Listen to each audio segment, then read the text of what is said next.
Alors que la santé de plus d'un quart de la population mondiale est menacée par la malnutrition et les déséquilibres alimentaires, il importe plus que jamais de promouvoir une alimentation saine.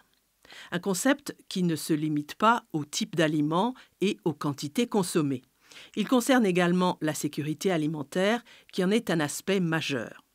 Cette sécurité alimentaire est compromise pour des millions d'enfants et de familles pauvres en Afrique par une toxine qui ne se voit pas et ne se goûte pas, souvent présente dans des aliments consommés quotidiennement comme le maïs et les arachides.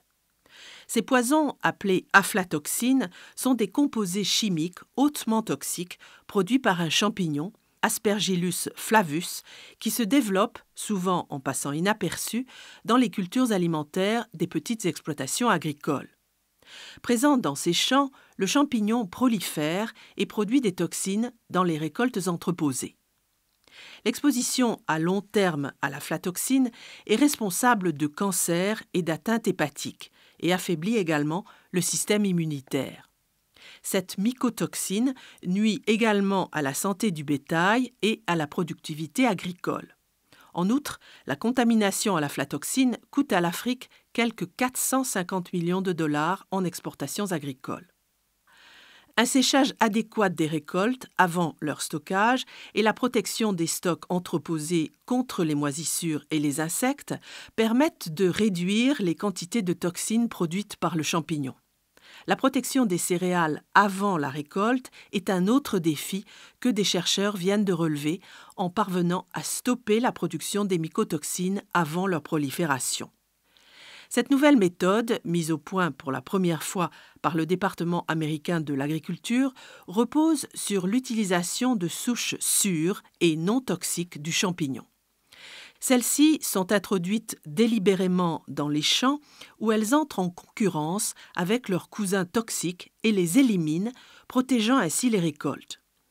Le Nigeria a été le premier pays d'Afrique à bénéficier de cette méthode grâce au soutien de l'Institut international d'agriculture tropicale, IITA, la Fondation africaine pour les technologies agricoles et d'autres partenaires qui l'ont adapté aux conditions locales.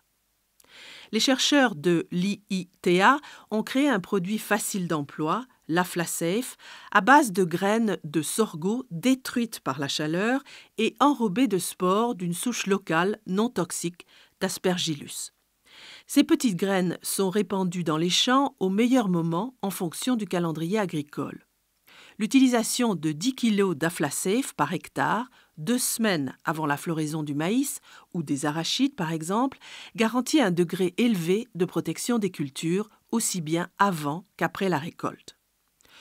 Lors d'essais sur le terrain, des agriculteurs nigérians sont ainsi parvenus à réduire la contamination des cultures de maïs et d'arachides de 80 à 90% grâce à l'Aflasafe.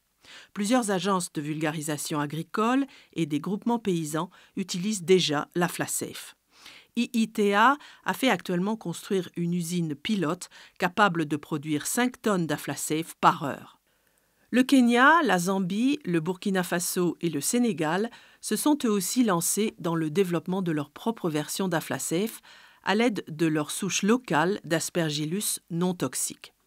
Cette recherche de lutte biologique s'est également étendue au Ghana, au Mozambique et à la Tanzanie.